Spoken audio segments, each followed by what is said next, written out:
Yo, cultivator sejati, balik lagi di Dewa Bayo. Tempat nongkrongnya para pecinta siansia yang santai tapi berapi-api. Hari ini kita lanjut ke episode yang makin intens. Renegade Immortal Chapter 31.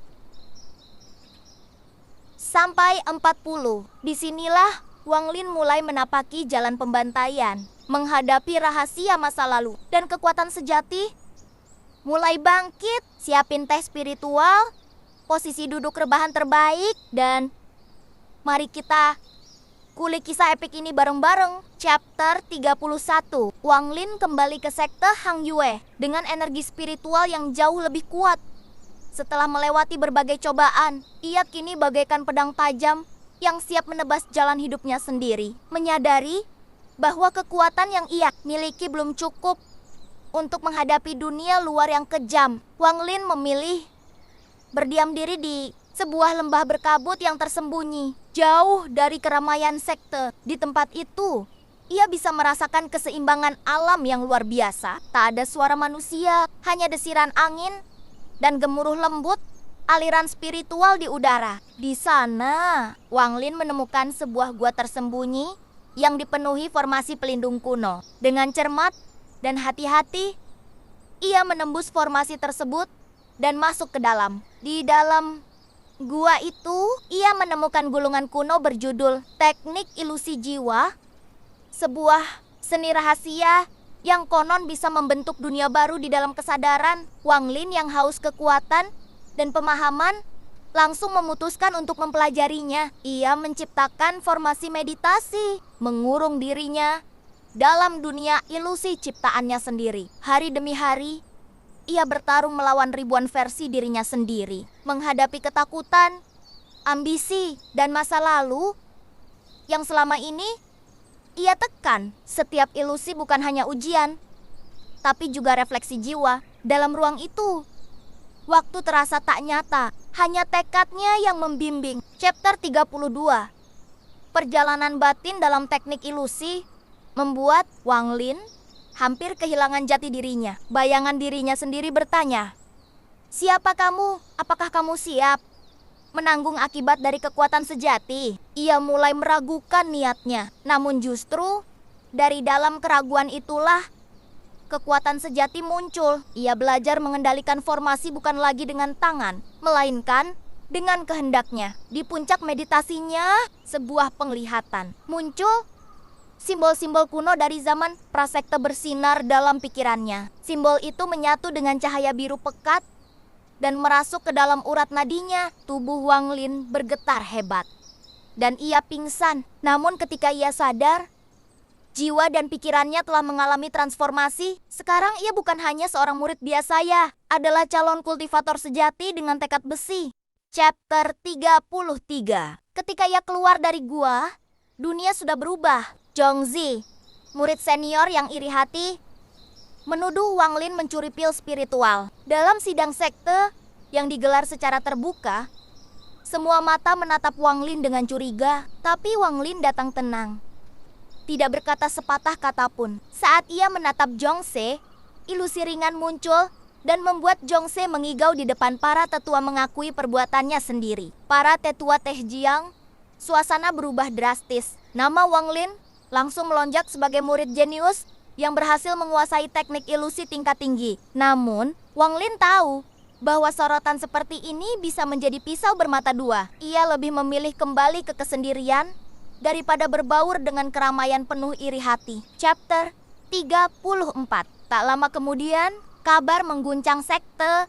Reruntuhan kuno dari zaman prosek terbuka kembali setelah ratusan tahun tersembunyi. Wang Lin ditunjuk sebagai salah satu dari 5 murid elit yang akan menyelidikinya. Perjalanan ini penuh bahaya, tapi juga peluang besar. Dalam perjalanan menuju reruntuhan, mereka melewati hutan spiritual yang dipenuhi kabut racun dan ilusi mematikan. Setiap langkah adalah pertarungan hidup mati. Tapi Wang Lin, dengan pemahamannya yang mendalam tentang formasi dan teknik ilusi, berhasil menyelamatkan rombongannya berkali-kali. Mereka mulai memandangnya bukan sebagai murid biasa, tapi sebagai pemimpin sejati. Chapter 35.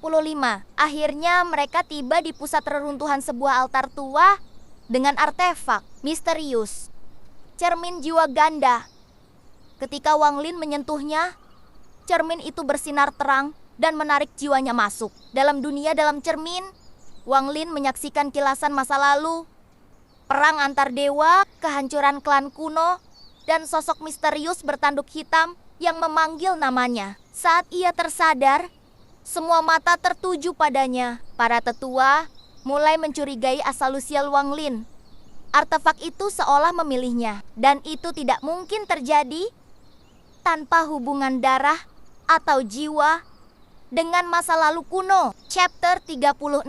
Sebelum kebenaran terungkap, sekelompok kultivator dari Sekte Xiao menyerbu reruntuhan, berniat merebut artefak suci. Pertempuran hebat pecah. Wang Lin memimpin perlawanan dengan menggabungkan teknik formasi dan ilusi. Ia menjadikan reruntuhan sebagai labirin maut. 3 musuh berhasil ia kalahkan tanpa menyentuh mereka secara fisik semua karena jebakan spiritual yang ia ciptakan. Para tetua terkejut, bahkan murid lain mulai gentar pada kekuatan Wang Lin.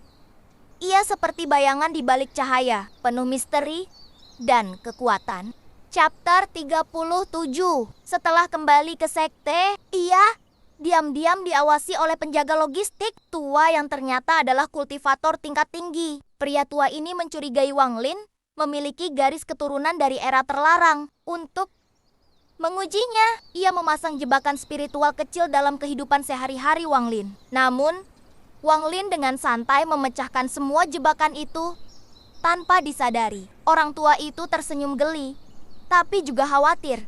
Anak ini bisa jadi kunci perubahan dunia. Chapter 38. Beberapa malam kemudian, Wang Lin mulai bermimpi. Mimpi yang berulang.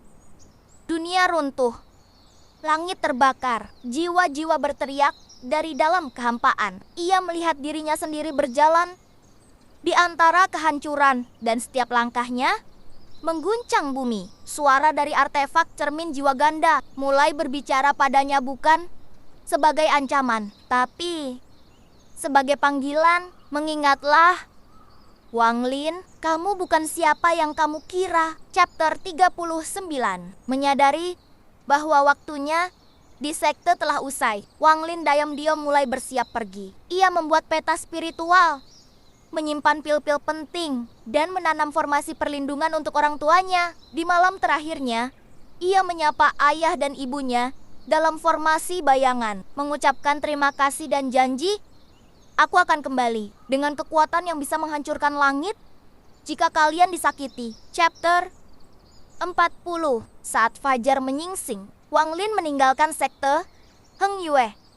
Ia mengenakan jubah baru yang ia buat sendiri, membawa cermin jiwa ganda, dan tanpa menoleh melangkah ke dunia luar. Dunia yang luas, penuh kekuatan, kejahatan, dan peluang. Kini perjalanannya sebagai renegade sejati benar-benar dimulai. Oh, true Ghost Dewa Bayu. Itu Jia Cultivator. Wang Lin makin sadis, makin licin, makin bikin penasaran. Jangan lupa like, share, dan subscribe. Tulis komentar, kamu paling greget di scene mana? Gue Dewa Bayu pamit. Teleport dulu ke warung spiritual. Sampai jumpa di episode selanjutnya.